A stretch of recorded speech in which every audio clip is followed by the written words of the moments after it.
We see children who are throwing flame by analyzing some substance, and all these children who are doing this, these powerless children, means they are inhaling the substance. He is giving them powers, and this is the reason that the bone marks of that boy from school and the boy who burnt the club were exactly the same, or now we see Morrow near his friend Henry. Henry was a member of the same pack royal which the commissioner had mentioned. But due to his illness and age, he is no longer a part of the pack royal, rather there is no pack royal at all. Here we come to know that Henry also possesses powers which are the power of teleportation. But due to Alzheimer's disease, he has to suffer from it. He now has a lot of problems in using his powers. There is a very good thing in this film, which is a little different from other conventional superhero movies. The superheroes in this film are models. That is, they can be killed just like normal human miles. Where later we once again see Morrow alone in his house, and this time we get to see some pictures of Pack Royal in the newspaper. Along with this, we are also shown a flashback, in which Morrow is killing someone, to stop whom Pack Royal comes, in which there are two more people along with Hindi. Morrow was not always a policeman in Aquali.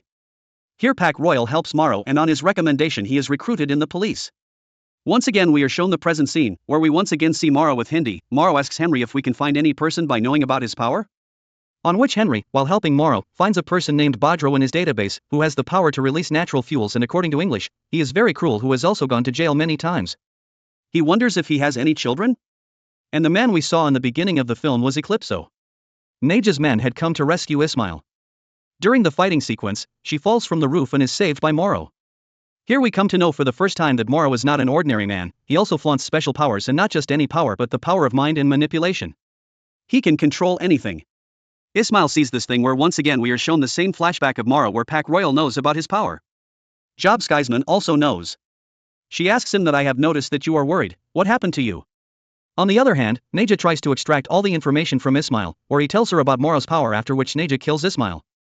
On the other hand, two boys from Karist's rehabilitation center also die due to this new subject, due to which Callista also decides to support Morrow. Later, Morrow finds out that a girl who has the power of electricity manipulation is missing since morning. To investigate, Morrow goes to her house from where Naja's men try to kidnap her. Callista foresees all this. That is why both of them try to save her. Morrow is unconscious, but still he tries to stop them all by using his powers. Seeing him doing this, one of those men shoots the men and runs away from there, but Morrow's powers remove all those bullets from his body. Callista and Scalesman take Morrow to Hindi, where Scalesman asks Telesla about Morrow, on which Callista tells that we found Morrow at a crime scene. The man of the Giga had sensed his power. He wanted to include him in Pack Royal. Although GI government dies during a mission, Morrow till date considers himself responsible for his death, and that girl whose name is Lily is the daughter of Giga Man. After seeing him, Morrow understands that this is Bizarro and someone has made that substance using his blood. After inhaling it for a while, it gives superpowers to normal human beings. Now Morrow talks to all the people whom Bizarro had met recently, but still he does not get any concrete evidence with which he can connect all these things. On the other hand, we are shown the same girl, whom we saw manipulating electricity in the school, when that boy made all these people hostage. This girl's name is taken by a boy who comes to her and tries to talk to her. He knows that Lily has superpowers. She does not mix much with others. Now taking advantage of this thing, he gains Lily's trust and gives her his card and says that whenever you need me, then definitely call me. Meanwhile, both Morrow and Scalesman were still busy connecting the dots of the markets, where they come to know about a girl named Amin. After interrogating her, they come to know that a boy named Ismail is selling all these substances. Meanwhile, Naja also gets this information that Ismail is cheating them and is quietly selling this absence, so they send their men to catch him. But now before Naja can reach Ismail, Morrow and Scalesman catch him. Now we are once again shown the rehabilitation center of Telesta, where some students are talking about some substances, from where the scene shifts and we are shown the scene of the police station. Ismail was not ready to tell anything to the police when Morrow gets a call from Hindi, who tells him that another superhero is missing whose name is Eclipso, the agent who has the power to blind the person in front of him, and before Morrow could understand anything, the police station is attacked by Naja's men who have the same powers as Eclipso, i.e. Naja has made a zombie with the powers of Eclipso, which means that maybe Eclipso has also been killed. That is why Morrow wants to save her at any cost, because he knows why Naja has kidnapped her, but at present her condition is not good.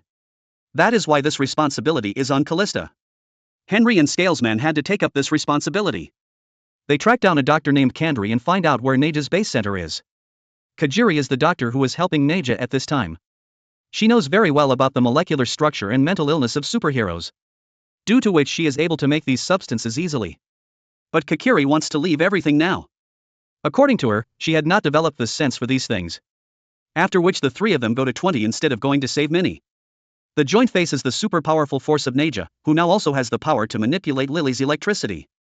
But Linny is still not dead, where these three try to save her, but Naja and his people start dominating them. It seems that Naja will kill them also like others. But then Morrow comes there who uses his powers with full prudence. He could not save Lily's dad, i.e. Giga Man, but he succeeds in saving Lily. He kills Neja and saves them all, where we also see Morrow getting up for the first time, meaning that this superhero is different from all of them, and maybe that's why Giga Man also wanted to include him in his team, because he realized that Morrow is very special. On which Henry refuses him. Now further we see a man named Neja, who looks like a gangster. Now before we could know more about him, the scene changes and we are once again shown the scene of the police station, where Morrow tells everyone about the bazaars. After listening to which the commissioner tells Morrow that we have to find the connection between Bajro and that cafe fire at all costs, and gets angry that why did you not tell me about Bajro earlier? Now both of them are talking when Morrow gets a call from Hindi, who tells him about Bajro, that after being released from jail, he used to work in a restaurant, program. Here I would like to inform you that Calesta is the second member of the Pack Royal team who now runs a rehab center.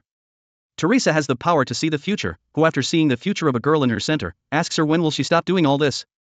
That boy does not understand what Calesta is talking about. Calista gives him some money and tells him to go and finish his debt and never get into such troubles again. Next we see Morrow near Calesta, who tells him that we are not able to find Bizarro. On which Calesta tells Morrow that I just cured him. I do not know anything more than this about him. She tells Morrow that the forensic people are looking for us. Maybe they have something that can help us, and when both of them reach the lab there, the forensic officer shows them a dead body. He says that the toxins in his dead body match exactly with the toxins I found in the cafe. To which the scale man asks him if the same toxins were in his blood as well. To which the officer tells them that it is his blood that contains the toxins, and also mentions that he died due to the removal of all the blood from his body. Now.